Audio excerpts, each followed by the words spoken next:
James, a mid-handicapper that I teach back home at Mottram Hall. Yes, we're not here. Look at the beautiful blue skies. We're at Penina Golf and Hotel Resort and we're on the 17th. After following this advice and implementing these 4 shots, which is just practical golf, nothing technical, drop 5 shots, right? But I know if you're 87, you can drop 5, get under that 85 barrier. If you're hitting 83 and you want to get under 80, you can do this following these simple steps that we're going to talk about today. 4 shots, 4 ways to improve. Welcome back to a brand new video. My name's Alex Elliott, I'm a PJ Golf professional and top 50 World Cup. The first thing I said to James was, you need a reliable driver shot, right? So, tee it up your normal height. I like to get that sort of half a ball above the face. But what I said to him was, grip down slightly. So he was gripping like all the way where his little pinky was right at the end of the club. I want him to grip down where he's got almost 3 fingers in there. Think about it this way, right? You're more consistent with your sand wedge full swing than you are with your driver. It goes a lot straighter. Well, hopefully it does. So shortening that shaft gives you a little bit more control over that club face. Yes, you're going to compromise speed slightly, but what it's about here is just getting a ball in play. We don't want any breakfast balls. We want them in play all the time. So 3 fingers down, normal swing just means more control.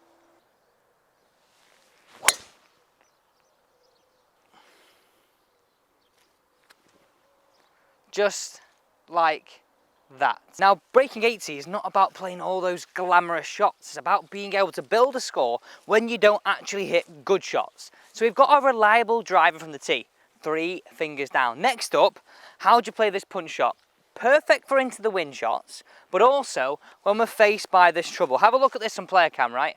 I can see, right, this bush is very low and very much in front of me. But if I manage to keep it low, I can get myself within wedging distance, keeping my score going. Otherwise, I've got to put outside weights here and I've got 3 in my hand. So nice and simple. This is how I want you to build your stance. So look here, I've got 6-iron in my hand. So automatically I think low lofted irons, right? If you've got a 5-iron, possibly go 5-iron as well, but I like to go with 6. I move it towards the back of my stance to roughly where I've got a club head towards the back of my stance. Okay, you can see that from player cam. 60-40 weight on my left, and I feel like I make literally a shoulder height swing to shoulder height swing, keeping my weight left throughout. So just exactly like this. Look how low this sets off. Whew. Look at that strike. That's how you're going to have a chance of keeping your score going. Okay, shot 3. Now I know so many golfers when they're trying to break 80, what stops them is bunkers. They go in a bunker and it takes them like 5 or 6 to get out. Carnage, right? Follow this simple method and you'll get out first time, every time. Now the keys to a bunker is a good setup, hitting before the ball with speed, right? So nice and simple. First thing, dig those feet in, get a solid base, especially if there's loads of sand. Now as you're doing this, build it in to where the ball positions the club head inside your left heel. Have a look at that from the player cam perspective. Easy, stance sorted. I want you then to hold the club up. If the club face and the toe of the club was at 12, I want you to open it to 12.05. Then place your hands on, right? This is where you sort out. Because most people look at this now and go, wow, Alex, my face is aiming so far to the right. But easy this. Sit down, weight left, squares up your face. Now the feeling in the shot, I'm looking one ball before the ball. I'm throwing sand over my shoulder, throwing sand over my shoulder. With some speed, that's how you execute this shot, just like this. First time, every time, you get out and you know you're not going to cost yourself any shots.